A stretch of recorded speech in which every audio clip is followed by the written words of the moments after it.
Africans, my country people. Today I want to tell you a story.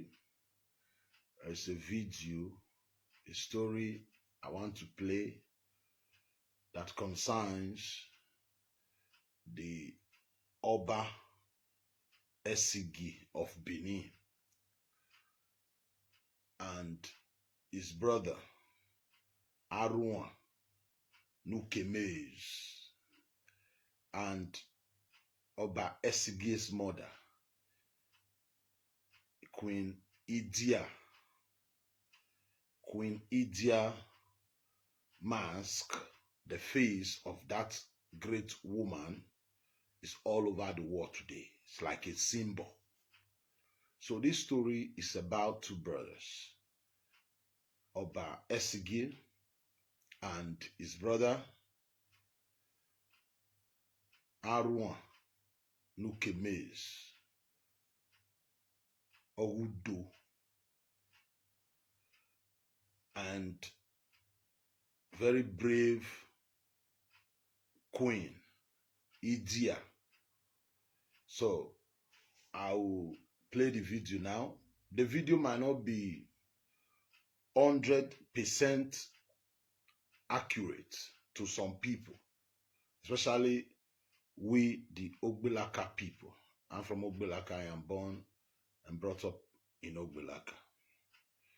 But there is something is said concerning Ogbelaka, almost 60-70% correct.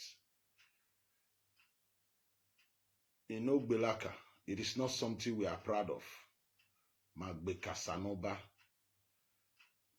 Iyoba Magbe Kasa, but it's not something we are supposed to say here. I'm very sorry, but I just want the Edos. I won't say it in English. I won't tell you what a Kasa is all about, because it is not a good thing. And when Oba celebrates Igwe festival, we play a very big role. I always tell you, my uncle, my families in Ogbelaka, they always go there and perform their certain rites there. And when Ogbelaka people join, any elderly person, Ogbelaka people join our ancestors. Before you bury, there's something that we do which I cannot review here. When I buried my father 4 years ago, there's something I can't say here. Very important. You must make some, if you don't do that, it means you are not from Ogbelaka. Idia and Esigie did it for us. There are some certain things I will begin to explain. I can't reveal it here because of Idia and Esigie, because of the role we played. But the story you're about to listen to says something like that. But we won't go into that for now. So, my brothers and sisters, ladies and gentlemen, listen to this story of Aruan Nukemez and Oba Esigie and the great Idia Esigie.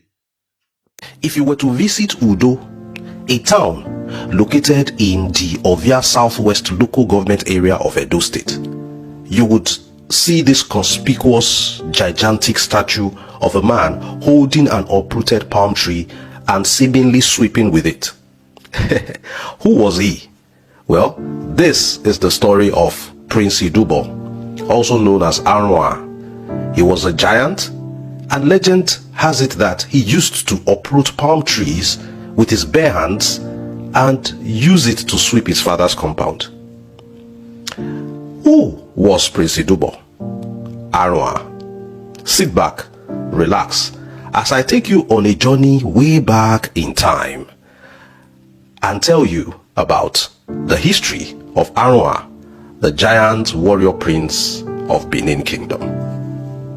During the reign of Oba Ozolua, between 1483 and 1504 AD, two of his wives, Queen Idia, a name that I know sounds familiar. Queen Idia was the mother of Oba Esigie, who is the subject of the famous Festac mask. So, as I was saying, Oba Ozolua had two wives, Queen Idia and Queen Ohomi. They gave birth on the same day, both queens. They both had sons. Now, Queen Ohomi gave birth in the morning to the first son, and he was named Idubo, who was fondly called Aruan. Okay? On the other hand, Oloi Idia gave birth later in the day. Her son was given the name Osawe. He later became Oba Esigie. Here's where the drama started. When Idubo was born, he did not cry immediately. In that era, it was inappropriate to announce the birth of a mute baby to the monarch. However, Queen Idia's baby cried as soon as he was born, and thus his birth was reported to Oba Ozolwa, who instantly declared him his first son, automatically moving Idubo to the number 2 slot. Idubo, while growing up, was very bitter about this predicament. On many occasions, he asked his mother if the king was his true father and why he callously took away his birthright in such a mean manner. Idubo, also known as Aruan, grew up to be a giant. Like I said earlier, legend has it that he uprooted palm trees with his bare hands, sweeping the ground with the fronds. He turned out to be a great warrior who had the overwhelming advantage of size and stamina. I must add here that another version of this story reveals that Idubo and Osawe were not actually the eldest sons of Oba Ozolwa. They had an elder brother, Ogidigbo, who was said to have become a cripple following a combat competition between him and his brothers. His disability automatically disqualified him from taking over from his father. Citizens secretly pointed accusing fingers at Queen Idia as being responsible for Ogidigbo's calamity, using her mystical powers to ensure that her son, Osawe, that is Oba Esigie, clinched the crown. Before his demise in 1504, Oba Ozolwa had already carved out dukedoms for his sons. This was to avoid anarchy in the next dispensation. As compensation, Aruan was therefore made the Duke of Udo, a town not too far from Benin. Please note that Idia's role in the nullification of the first son, Ogidigbo, was not lost on Aruan, whose enmity towards his brother Osawe, Oba Esigie, intensified that he even tried to assassinate him. A noted warrior and conqueror of the fierce town of Okumu, Aruan was bigger and stronger and could easily have trounced the weaker Esigie, whom Oba Ozolwa had sent to attend the Portuguese mission school after his baptism.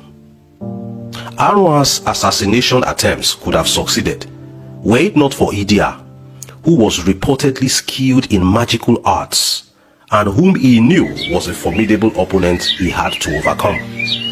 Realizing he had to acquire supernatural powers if he wanted to take on Idia, who was her son's spiritual protector, oral tradition recounts that Aruan retreated to Uroho village to learn the art of black magic from an old sorceress, Iyenuroho. That he chose a woman as teacher is clear recognition that his opponent was a woman and that he had to learn the ways of female mystical powers to be assured of victory. We should note that Esigie's possible lack of combat experience is as a result of having to attend the school of Portuguese missionaries rather than join his father in fighting wars. Failing to accept the facts on ground, the Duke Enoge of Udo, Aruan, refused to play a subordinate role to his brother Oba Esigie, and at first tried to make Udo the capital of Benin Kingdom, with himself as king. It did not take too long before the two brothers went to war. The war was difficult, bitter, and long drawn out. It was not until the third campaign that Udo was finally defeated. The third campaign was timed to coincide with the planting season, when Udo citizen soldiers, who were mainly farmers, would be busy on their farms. Meanwhile, Aruan had two sons, Pamabira and Onioni. They were ruling alongside their father, but before the war, Pamabira died. Prior to the last battle with his brother, Oba Esigie, Aruan told his surviving son, Onioni, to stay at home and wait for his return, alerting his household to listen out for the sound of the magical bell that he placed somewhere in the house. He explained that if it chimed, they would know that his brother Oba Esigie had won the battle. Later on, as he fought in the war front, Aruan was shocked to see a young man fighting just like himself. The man had a similar stature and physique to him. Without thinking twice, he used a powerful incantation, commanding his mystical sword to immediately kill the copycat soldier. At that moment, the warrior died, only for Aruan to discover that the man who possessed his fighting skills was none other than his beloved son, Onioni. Aruan had no idea that his son had sneaked along to join in the war. In rage and pain, Aruan intensified his onslaught until there was no winner in the battlefield. When victory was not forthcoming, Aruan decided to run home on time, but his movements were not swift enough.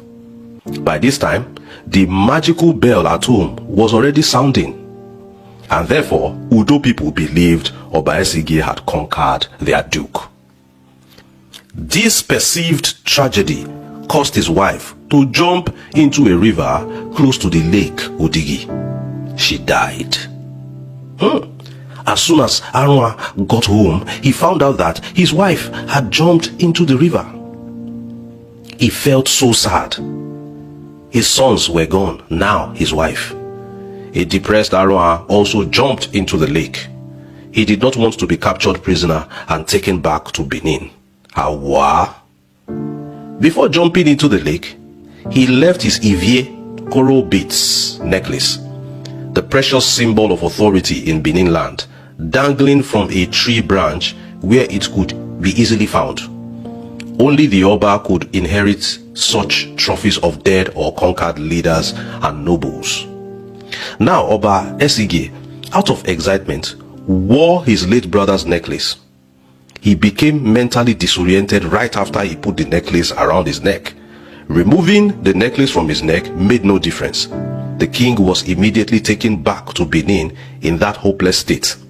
His mother, Queen Idia, immediately located a Yoruba Babalawo at Ugbo Ilaje in the riverine area and brought him to Benin to work on the king's spiritual ailment.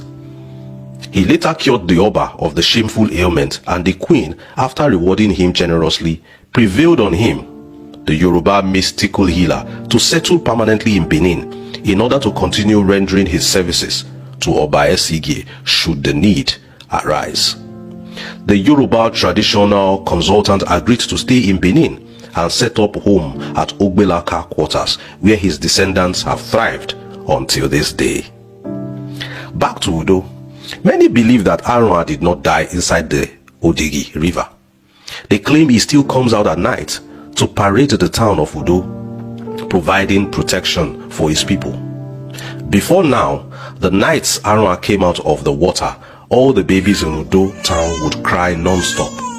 This trend forced the people of Udo to appeal to Aruan spiritually. After specific rituals, the children no longer cried when he came out of the lake. Furthermore, the river the wife dived into is directly opposite the lake. A road separates this river from the lake. Once every year, the river always crosses the road to meet the lake where Aruan committed suicide. That's a love affair still ongoing, yeah?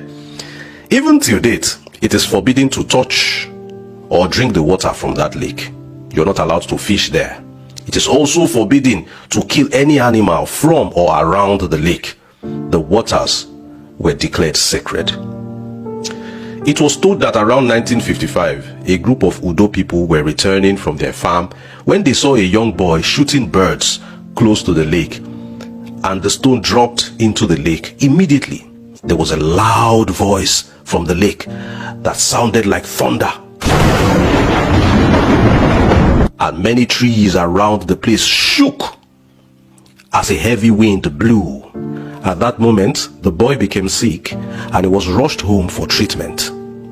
Udo Town used that opportunity to tell the public that Aruan did not really die, but still lives in the lake, especially as there was never proof of his death. I hope you enjoyed this story. If you did, give this video a like, share this video with anybody who loves history, and of course, please subscribe, and I'll see you in